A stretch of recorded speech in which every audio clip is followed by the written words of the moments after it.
இன்றைய ஜீவ அப்பம் மத்தேயு 5ஆம் அதிகாரம் 8ஆம் வசனம். இருதயத்தில் சுத்தமுள்ளவர்கள் பாக்கியவான்கள், அவர்கள் தேவனை தரிசிப்பார்கள். அல்லேலூயா. இருதயத்தில் சுத்தமுள்ளவர்கள் பாக்கியவான்கள். ஆண்டவர் இருதயத்தில் சுத்தத்தை எதிர்பார்க்கிறார். அதாவது ஆண்டவர் ஆதியாகமத்தில் சொல்லுகிறார், மனிதனுடைய இருதயத்தின் நினைவுகள் சிறுவயது தொடங்கியே பொல்லாததாய் இருக்கிறது என்று. நம் வாயின் வார்த்தைகள் இருதயத்தின் நிறைவே வாய் பேசும் என்று சொன்னபடி, வாயிலிருந்து புறப்படுகிற வார்த்தைகள் இருதயத்திலிருந்து வருகிற வார்த்தைகளாக இருக்கிறது. அந்த இருதயத்திலிருந்து தான் பொல்லாத சிந்தனைகளும் கொலைபாதகங்களும் வேசித்தனங்களும் பொல்லாத சிந்தனைகளும் மாறுபாடான எல்லாமே இருதயத்திலிருந்து தான் புறப்பட்டு வருகிறது. அப்போ அந்த இருதயம் சுத்தமுள்ளதாய் நாம் காத்து கொள்ள வேண்டும். நாம் சுத்தமுள்ளதாய் நாம் காத்து கொள்ளும்போது தான் தேவனை தரிசிப்பவர்களாக அப்படிப்பட்ட ஒரு மகிமையான ஒரு அனுபவத்துக்குள்ளே நாம் பிரவேசிக்க முடியும். அந்த இருதயத்தில்தான் எல்லாம் கபடுள்ள காரியங்கள் எல்லாமே வருகிறது. அந்த வழியருகே விதைக்கப்பட்ட விதை, அந்த வசனத்தை கேட்கிறவர்கள் அந்த வசனம் இருதயத்திலே போகக்கூடாது என்று இருதயத்தில் உள்ளதை பிசாசன் எடுத்து போடுகிறான். அப்போ வசனம் இருதயத்துக்குள்ளே போகக்கூடாது. பிசாசு அதில் தான் ரொம்ப தீவிரமாக இருக்கிறான். வழியருகே விதைக்கப்பட்ட விதை, அந்த விதை ஓமையில் பார்க்கும்போது அந்த இருதயத்தில் இருக்கிற வசனத்தை பிசாசன் எடுத்து போடுகிறான். அதுதான் வழியருகே விதைக்கப்பட்ட விதை. அப்போ இருதயம் ரொம்ப ரொம்ப முக்கியமான ஒரு காரியம். நாம் மனம் மறுரூபமாகணும்னா அந்த ஆண்டவர் நமக்குள்ளே இருக்கிறார்.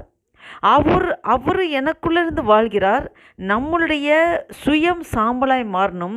கல்வாரி சிலுவையிலே நாமும் அடிக்க ஒப்பு கொடுத்திருக்கிறோம். அந்த உணர்வோடு அனுதினமும் ஒவ்வொரு நிமிஷமும் ஒவ்வொரு நொடி பொழுதும் நாம் அந்த சிந்தனையோடு இருக்க வேண்டும். நமக்குள்ளே பொல்லாத சிந்தனைகளோ மாமிசமான சிந்தனைகளோ இல்லை மற்றவர்களுக்கு விரோதமான காரியங்களோ எரிச்சலோ கோபமோ தாபங்களோ இல்லை வைராக்கியமோ எந்த ஒரு காரியமாக இருந்தாலும் அடுத்த ஒரு செகண்டில் நம்ம உடனே என்ன யோசிக்கணும்னா, நாம் இந்த உலகத்திற்கு உண்டானவர்கள் அல்ல. நமக்கும் அடுத்த மனுஷனுக்கும் எதுவுமே நமக்கு எந்த பகையோ வைராக்கியமோ எதுவும் கிடையாது. அவர்கள் எல்லாருமே நம்மளோட சகோதர சிநேகிதர்கள். அவர்கள் மேலே அன்பு கூற வேண்டும். நமக்கு ஒரே ஒரு எதிராளி பிசாசு. மாமிசத்தோடு இரத்தத்தோடு நமக்கு யுத்தம் அல்ல. எல்லாரும் நம் உதிரத்தில் சகோதரன்பது உதிரம். எல்லாரும் ஒரே இரத்தத்தோடு உள்ளவர்கள். ஆண்டவர் கிறிஸ்து தலையாக இருக்கிறான். நாம் அவருடைய அங்கமாக இருக்கிறோம். நம்மெல்லாம் ஒவ்வொரு அங்கங்கள் இயேசு கிறிஸ்துவோட சரீரத்தின் ஒவ்வொரு அவயங்களாக இருக்கிறோம் என்ற உணர்வோடு நாம் மற்ற மனிதர்களை அந்த உணர்வோடு பார்க்கும்போது நமக்கு யார் மேலே கோபமோ எரிச்சலோ பொறாமையோ வஞ்சனைகளோ வன்கண்களோ எதுவுமே இருக்காது. நாம் யாரையும் மாமிசத்தின்படி பார்க்காம இருந்தாலே போதும், நம் இருதயம் சுத்தமாகும். நம் இருதயத்தை குழப்புவதற்கு தான் பிசாசனன் பலவாறு முயற்சி பண்ணுவான். குழப்பி விடுகிறது. அந்த தெளிந்த சிந்தை உள்ளவனாக இருக்க வேண்டுமென்றால் கிறிஸ்து நமக்குள்ளே இருக்கிறார். அந்த உணர்வோடு, ஆண்டவரே நான் என்றோ சிலுவையில் அறையப்பட்டு விட்டேன். ஆண்டவரே என்னோட ஆவி ஆத்துமா சரீரம் எல்லாம் உமக்கு சொந்தம்.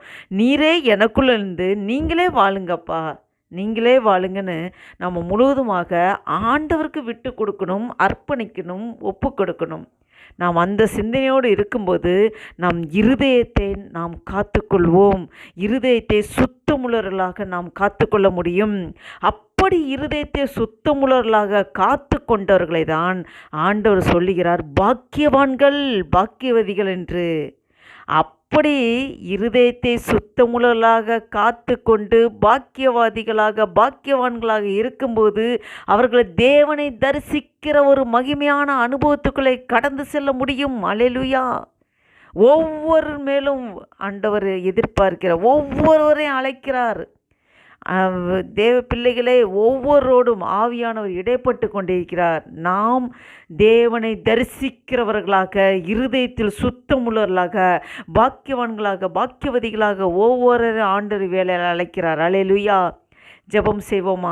ஹல்லேலூயா. ஸ்தோத்திரிக்கிற ஆண்டவரே, நன்றி தகப்பனே. ஆண்டவரே, இருதயத்தில் சுத்தமுள்ளவர்கள் பாக்கியவான்கள், அவர்கள் தேவனை தரிசிப்பார்கள் என்று நாங்கள் ஆண்டவரே இந்த வசனத்தை தியானித்தோம். ஆண்டவரே, ஆவியானவர் எங்களோடு இடைப்பட்டீர். ஆண்டவரே அப்பா, ஸ்தோத்திர கர்த்தாவே, சிறுவயது தொடங்கிய இருதயம் ஆண்டவரே அப்பா, ஸ்தோத்திர கர்த்தா, பொல்லாததாக இருக்கிறது என்று சொல்லி கண்டவரே, இருதயத்திலிருந்தே எல்லாம் தீங்கான காரியங்கள் கேடுள்ளதாக வரும் என்று சொல்லி ஆண்டவரே, அந்த இருதயத்தை ஆண்டவரே உமக்குள்ளே நாங்கள் காத்துக்கொள்ளுகிறவர்களாக ஆண்டவரே, எங்கள் சுயமெல்லாம் சாம்பலாய் மாறட்டும். ஆண்டவரே, சிலுவையில் நாங்கள் அறையப்பட்டு விட்டோம் என்ற உணர்வோடு ஆண்டவரே உமக்காக முழுவதுமாக எங்களே அப்பா ஒப்பு கொடுத்து ஆண்டவரே அப்பா, ஸ்தோத்திரம், உம்முடைய சிந்தையோடு நீர் எனக்குள்ளே வாழ்கிறீர் அப்பா, நீரே எனக்குள்ளே இருந்து கிரிகளை நடப்பிக்கிறீர் என்ற அந்த சிந்தையோடு நாங்கள் செயல்பட கிருபை தாங்கப்பா.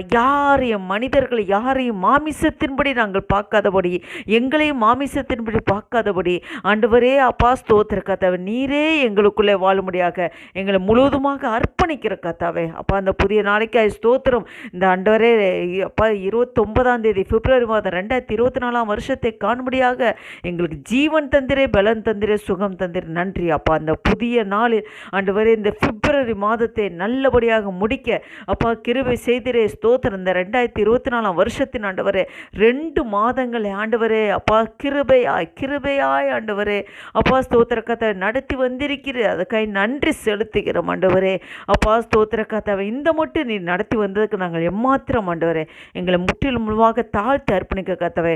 சுத்த இருதயம் உள்ளவர்களாக எங்கள் இருதயத்தை நீரே சுத்திகரிக்கிறீர். நீரே எங்களுக்குள்ளிருந்து காரியங்களை நடப்பிக்கிறீர். ஆசைகளை விருப்பத்தை நீரே எங்களுக்குள்ளிருந்து அப்பா தந்து நான் எங்களை செயல்படுத்த வைப்போரும் நீரே ஆண்டவரே. நன்றி தகப்பனே. உம்மை தரிசிக்கிறவர்களாக எங்கள் கண்களை நீர் தூய்மையாக்குறதுக்காய் ஸ்தோத்திரம். எங்கள் இருதயத்தை நீர் சுத்தமாக்குகிறதுக்காய் ஸ்தோத்திரம். நன்றி தகப்பனே, நன்றி தகப்பனே. உம்மண்டில் முற்றிலும் முழுமாக எங்கள் தாழ்த்தி அர்ப்பணிக்க கர்த்தாவே நீரே பொறுப்படுத்திக் கொள்ளுங்க. ஆசீர்வதிங்க, பலப்படுத்துங்க. இயேசு கிறிஸ்துவின் நாமத்தினாலே ஜெபிக்கிறோம் ஜீவனுள்ள நல்ல பிதாவே. ஆமேன், ஆமேன்.